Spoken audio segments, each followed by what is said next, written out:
On October the 16th, 1962, every man, woman, and child disappeared from the town of Edmondson, Kentucky. The date is relatively easy to pin down. The day before, October 15th, a traveling salesman named Arnold Johnson passed through the small town in an unsuccessful attempt to sell an exciting new product, the bagless vacuum cleaner. During an interview with authorities afterwards, Johnson said he noticed nothing unusual about Edmondson in the day before the disappearances. He did, however, remark that none of the housewives he spoke with during his brief stay seemed remotely interested in his product, something he finds slightly surprising compared to the response he typically received when demonstrating the vacuum cleaner to similarly sized towns. Not only did I not sell a single vacuum cleaner, but no one even wanted to see the product in action, he said during the interview. If you could get in the door and show the women what the vacuum could do, you were guaranteed a sale. Johnson chalked up his failure to the apprehension related to the Cuban Missile Crisis, which had begun a day before and had been dominating the airwaves. It's hard to sell a vacuum cleaner when your audience thinks there's a possibility there'll be radioactive dust by the end of the week, he said. Johnson left the town of Edmondson on the evening of October 15th. The next town on his sales route, Clement, was 80 miles away. He drove all night and didn't think about Edmondson until investigators from the Federal Bureau of Investigation knocked on his door 2 weeks later. During the early morning hours of October the 17th, Randall Pierce, a farmer who sold his produce to the only grocer in Edmondson, drove into town to discover empty streets and closed storefronts. It was eerie, Pierce told the county newspaper later. Usually at 7 in the morning, that little town was bustling. I thought I'd maybe driven up during a holiday. Pierce lived with his wife and 3 children on a farm 15 miles outside of Edmondson. Like most farming families in the early 1960s, Pierce's wife homeschooled their children when they weren't helping their father tend the farm. But I couldn't think of any holiday that would close up a town in the middle of October. So I started getting a little spooked, Pierce said. I knocked on the doors of a few houses and didn't get any response from them. Around 8 o'clock, I realized there wasn't a single soul in Edmondson. Shaken and a little disoriented, Pierce returned home to his wife and children. He told them what he'd seen, or not seen, in Edmondson, and, with nationalistic fears of a communist invasion running rampant, his wife convinced him to drive to Clement and report what he'd seen to the authorities. The Pierce family had no phone at their farm. Pierce arrived in Clement shortly after noon and immediately pulled onto the parking lot of the local police department. He told the authorities what he'd witnessed in Edmondson. Initially, as Pierce tells it, his story was met with disbelief and ridicule.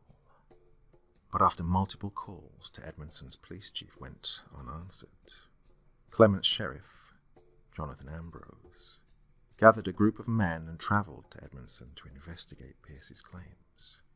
Sheriff Ambrose died of lung cancer in 1968. However, in spite of being a veteran of both World War II and the Korean War, on his deathbed, Ambrose said that his visit to Edmondson on October 17th was the most disturbing and haunting experience of my entire life. And thinking about the events of that day would still turn the blood in my veins to ice. According to the most recent census, 236 individuals lived in Edmondson in 1960. It was a small town, nestled between the hills of western Kentucky. Named after a captain who had been killed during the Battle of 1812, Edmondson was populated primarily by the ancestors who founded the town in 1825. Edmondson had one public school, a grocery store, a bank, Wells Fargo, a hospital clinic, 2 churches, Baptist and Methodist, and a post office. Most of the men worked small farms, like Pierce, or ran a trade. Edmondson, like most small communities in rural areas, was self-sufficient and self-sustaining. Every 2 weeks the grocery store would be restocked, and the post office would deliver mail every Tuesday. For entertainment, residents of Edmondson would have to visit Clement or another nearby town. On October 17th, 1962, Clement Sheriff Ambrose, 2 deputies, and the Clement's primary physician piled into a squad car and followed county farmer Randall Pierce back into Edmondson. Ambrose carried his service pistol and ordered his deputies to bring their shotguns, Browning 12-gauge pump actions. The physician, Alan Cathy, was brought along in case a mass casualty event had taken place. Before he died in 1968, Ambrose recounted the events of October 17th to his older son, who transcribed his father's testimony and published it in a men's magazine to little fanfare in 1974. It was a 2-hour drive from Clement to Edmondson, and we all expected to show up in that little town and find nothing wrong except for a drunk police chief who overslept his shift, Ambrose said. However, I couldn't deny the fact that a palatable tension was present in the squad car. My 2 deputies kept fiddling with their shotguns, and Cathy wouldn't stop rummaging through his physician's bag. It was the same type of behavior I observed among soldiers before we were set to launch a big assault. Upon arriving in Edmondson, they immediately realized something was, in fact, very wrong. Pierce and Ambrose parked their cars in front of the grocery store along the main street. It was just as Pierce had described it. The town seemed completely devoid of life. Ambrose, who personally knew Edmondson's police chief and where he lived, decided they should check out his home first. The 5 men set out on foot into the residential neighborhood. All the men were struck by the silence. It was then that one of the deputies realized that not only were there no people in town, there were no animals to speak of. Yards with fences that clearly meant to keep in dogs were notably empty. The men arrived at the police chief's home to find the front door unlocked. Ambrose, with his gun drawn, entered the house first and was followed by his 2 shotgun-toting deputies. I don't know what we were expecting to find, Ambrose said. I honestly thought we'd find a body. Maybe poisonous gas had leaked from the ground at some point during the night and killed off the whole town. But I think what we found was worse. The police chief's house was empty. The bed was made up in the bedroom, and the fridge still contained bottles of fresh milk. The men were baffled. Maybe, they thought, the townspeople had left to attend a large community picnic. But as the hours dragged on and the search continued, that possibility grew less likely. We searched 6 other houses in the neighborhood after we canvassed the police chief's house, Ambrose said. It was always the same story. The house seemed fine. No sign of forced entry, unlocked doors, and no occupants. However, A few similarities began to make themselves apparent as the men made their way from house to house. For one, there was no luggage to be found anywhere in the homes, and it appeared as if a majority of the clothing was missing from drawers and wardrobes. Pierce, the farmer, also noticed that much of the food left in the pantries and refrigerators were perishable. There were no canned goods. Ambrose, who had just finished reading C.S. Lewis's The Great Divorce, remembered thinking, "It's as if the whole town just packed up their belongings and boarded a bus to heaven." Some of the discoveries were less benign. In the backyard of one home, the men discovered a dead Labrador retriever. One of the deputies stumbled across the animal and thought at first it was sleeping. The dog was wearing a collar and was loosely chained to a tree in the backyard. It was the first animal they'd seen in Edmondson since arriving 2 hours earlier.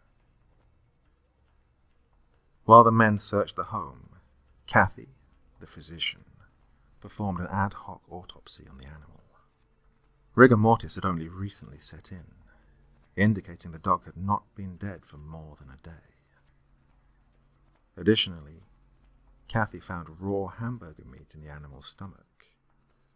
Hamburger meat that had been peppered with small, white pills. The dog had been poisoned. In another home, they found the words Revelation 9:1 scrawled on a bathroom mirror in light pink lipstick. The men were unfamiliar with the Bible verse, and this led to the next disquieting discovery.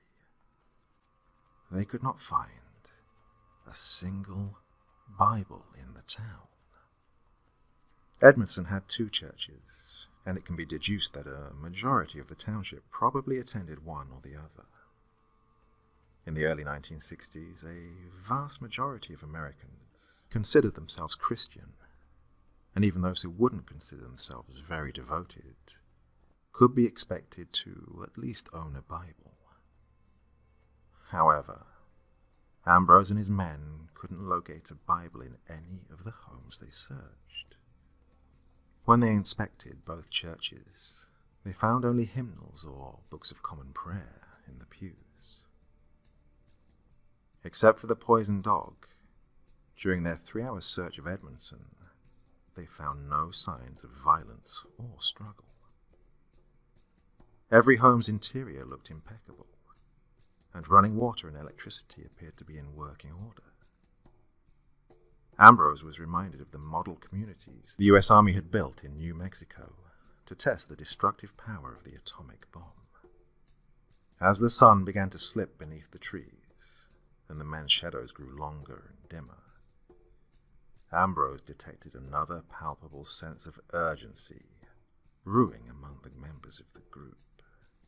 It was obvious the men didn't want to remain in Edmondson after sundown, Ambrose said. And I felt it too. I somehow sensed that if we stayed in Edmondson overnight, there'd be another group of men from Clement trying to find us the next afternoon. And I didn't think they'd find us. Before twilight ended, the men loaded up in their cars. The 2 deputies, Kathy and Ambrose, in the squad car, and Pierce in his truck. And they all left Edmondson. Even though they knew the town was empty, each man reported a creeping sensation that they were being watched from the darkened windows of the homes they passed on their way out of town. We didn't talk much on the ride back to Clement. And I'd be lying if I said that I was driving with any regard toward the speed limit, Ambrose said. We had to get out of there.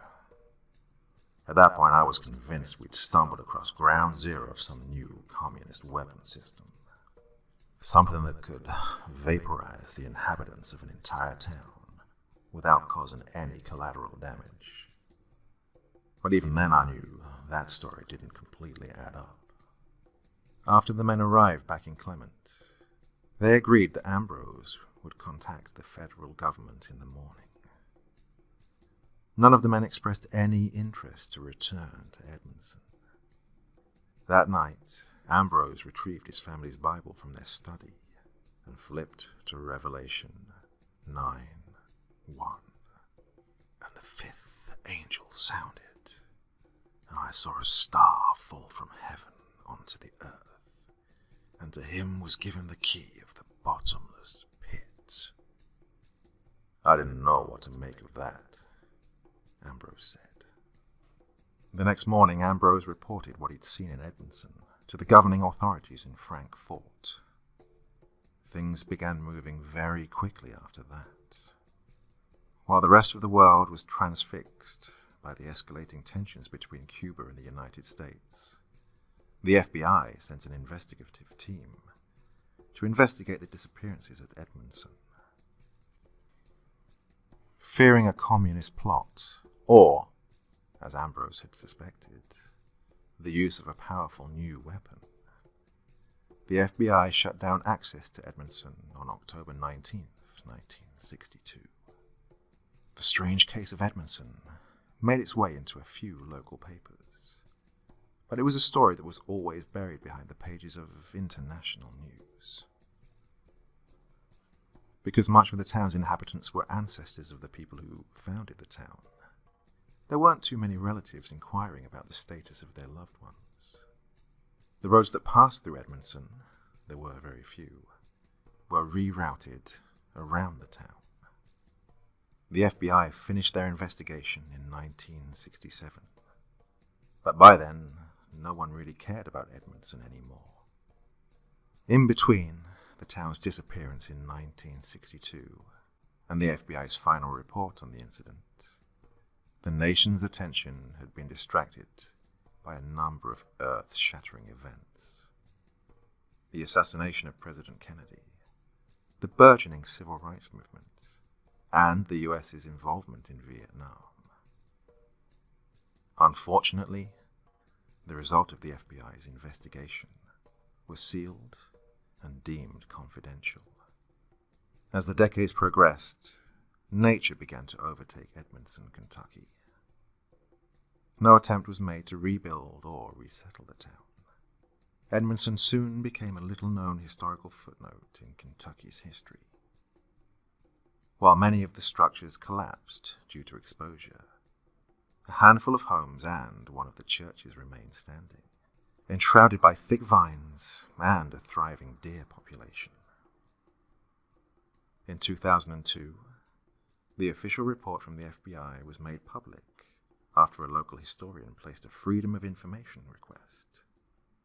Dennis Miller, president and sole member of the Edmondson Historical Society, learned the FBI officially declared the reason for the town's spontaneous abandonment as fears related to the possibility of nuclear annihilation and unexplained atmospheric phenomenon led to a panic-induced dispersal of the town. Of course, that reasoning was bullshit, Miller said. The report doesn't even mention the fact that none of the townspeople had ever been accounted for.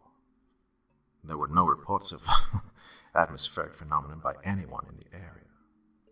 However, by then, a new theory had emerged regarding the fate of Edmondson's inhabitants. A theory that began circulating after two self-proclaimed backyard adventurers stumbled upon a hatch in the basement of the abandoned First Baptist Church of Edmondson.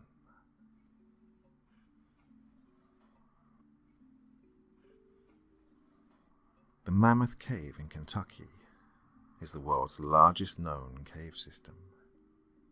At least 400 miles have been mapped, and some scientists estimate there could be another 600 miles that are unexplored and have never been seen by human eyes. As of 2016, 26 entrances into the cave have been discovered, and in 1981, one of those entrances was discovered in the ruins of Edmondson, Kentucky. During the late 1970s, the the abandoned ruins of Edmondson attained a cult status among backpackers and hitchhikers in the area. With the roads leading to Edmondson in disrepair, getting to the abandoned town is extremely difficult. But every year, intrepid amateur adventurers and curious locals would make the trek to one of the country's greatest, but forgotten, unsolved mysteries. 19 years after the disappearances, hikers Emilio Stevens and Julie Page parked their vehicles 30 miles outside the edges of the forest that surrounds the abandoned township and began their trek to Edmondson. We'd visited Edmondson 2 years before that day. Stevens said to a scientific journal afterwards, "It's creepy as hell. It takes about a day and a half to reach the town from the trailhead, and when you get there, you really don't feel like sticking around. Most hikers pass through it or camp overnight on the outskirts. That November, Julie and I planned on staying overnight in the church. I think it was more about testing our nerves than anything else. The church Stevens is talking about is the First Baptist Church of Edmondson. It's the largest structure still standing in the town. The grocery store and Methodist church collapsed in the late 1960s. We arrived in Edmondson around nightfall on the second day," Stevens said. "Julie wasn't feeling too hot, and it was beginning to sprinkle. We set out tent in the center of the churchyard and prepared for our night. I could tell it was going to be a miserable night. The roof of the church leaked, and a lot of the pews had been destroyed by vandals and raccoons. As they settled in for the night, Stevens and Page both couldn't shake a creeping sense of dread. Even though they had hiked into Edmondson before, they both felt unprepared for the degree of uneasiness they were experiencing. Around midnight, however, exhaustion got the better of the two of them, and they fell asleep. 2 hours later, Stevens awoke to a loud, cracking sound. "I first thought it was thunder, but then the floor slanted and we were falling," Stevens said. "There's nothing more disorienting than waking up in a tent and experiencing the sensation of freefall." The floor of the church had collapsed in the middle of the night, flinging Stevens and Page into an as-of-yet undiscovered basement. Luckily, both Stevens and Page survived the fall without any serious injury. "We were both pretty shaken and, frankly, a little banged up," Stevens said. "But in all the time we'd spent in and around Edmondson, we'd never heard of a basement in the Baptist church. We knew we'd found something no one else knew about." Armed with only their flashlights, Stevens and Page set about exploring the decrepit basement. The room hidden beneath the floorboards of the church was small and appeared to have been carved into the bedrock beneath the building's foundation. Stevens said there wasn't much to see. It looked as if the room had been used to store extra tables and chairs, presumably for after-church socials. But then, they found the hatch. Page found it in the far corner of the basement, Stevens said. It was set flush against the floor of the basement, and it was made of 4 thick wood planks, and the hinges had been bolted into the bedrock on the left side. The door had one of those old-fashioned drop ring handles. Stevens gripped a hold of the drop ring handle and, after several tries, wrenched the hatch open.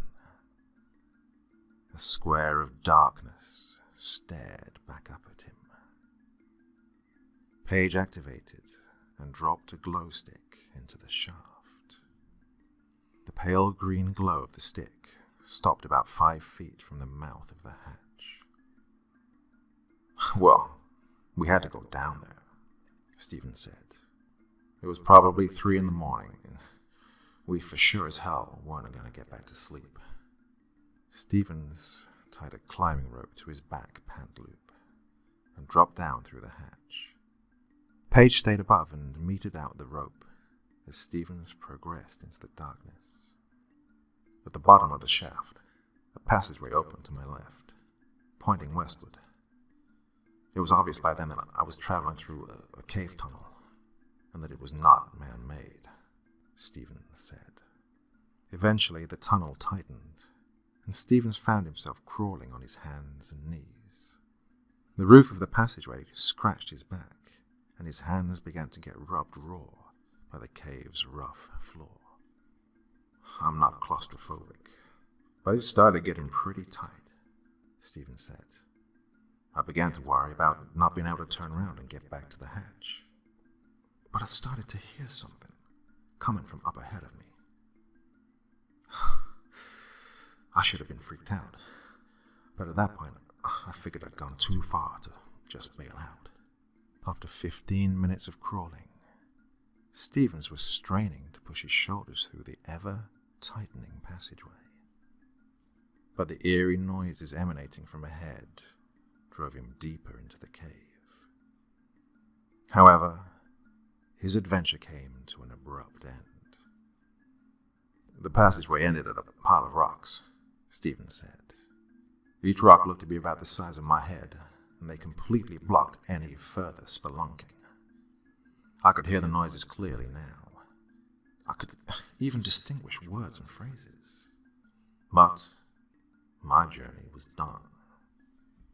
However, right before the passageway terminated at the cave-in, Stevens found a couple of objects. He put them in his jacket and began backing out. It took him 30 minutes to back up out of the tight passageway. When he made it up out of the shaft and back into the church's basement to a relieved Page, he took out the objects and inspected them. I'd found a pair of eyeglasses, like old-fashioned reader's glasses, and a woman's shoe with the heel missing, Stevens said. It didn't mean anything to us at the time. Stevens and Page hiked out of Edmondson early the next morning, battered and spooked. When they reached their car, they immediately headed into Mammoth National Park and reported what they'd found to a park ranger. In the investigation that followed, it was determined that Stevens and Page had discovered an entrance into an unmapped portion of the Mammoth Cave system. Unfortunately, geologists determined that the cave-in that had stopped Stevens' progress was at least 100 feet thick. Unless they used explosives, there was no way to investigate further. However, it was the discovery of the cave entrance, coupled with the objects that Stevens found, that held disturbing implications for the unsolved mystery of the disappearances in Edmondson 20 years prior. Historians dated the eyeglasses and the woman's shoe to the late 1950s or early 1960s. Most historians and geological experts are now in near unanimous agreement about what happened to the inhabitants of Edmondson, Kentucky in 1962. Driven by fears of a first strike by Cuba during the missile crisis and religious fanaticism, the people of Edmondson sought refuge in a secret, labyrinth cave system underneath their town.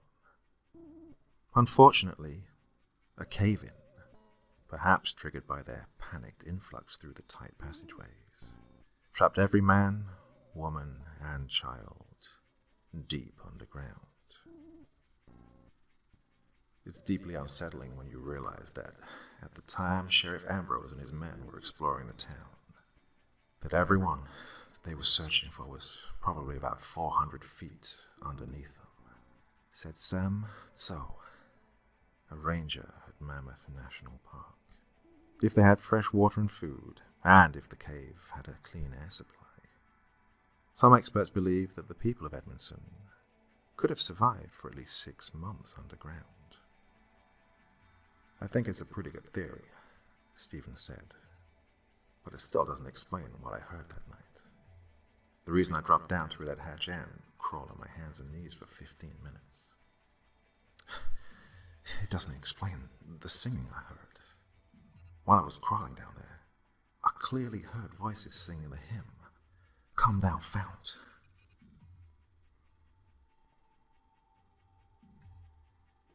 Dennis Miller started the Edmondson Historical Society in 2001 to raise awareness about the town and the mystery surrounding it.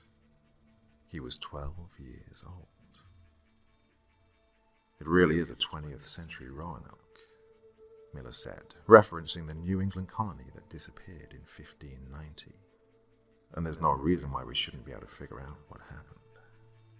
Miller lives in Clement, and on his days when he's not researching Edmondson, he runs a small pawn shop.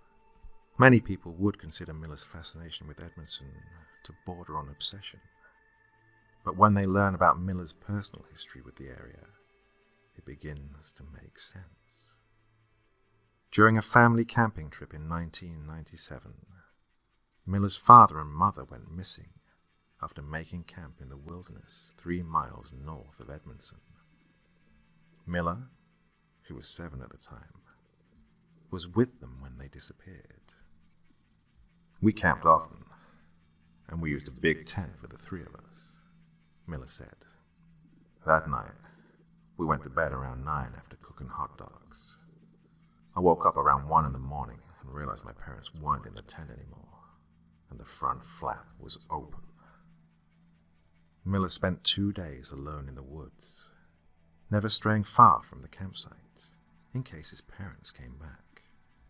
After sustaining on hot dog buns and marshmallows, he was discovered by other campers passing through the area.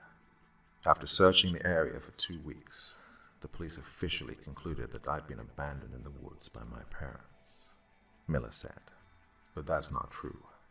My parents loved me. I never doubted that. And if they had abandoned me, why didn't they take their car? It was found untouched at the trailhead. After the investigation closed, Miller spent the next decade of his life in and out of the foster care system, driven by a desire to protect his parents' reputation and validate their love for him.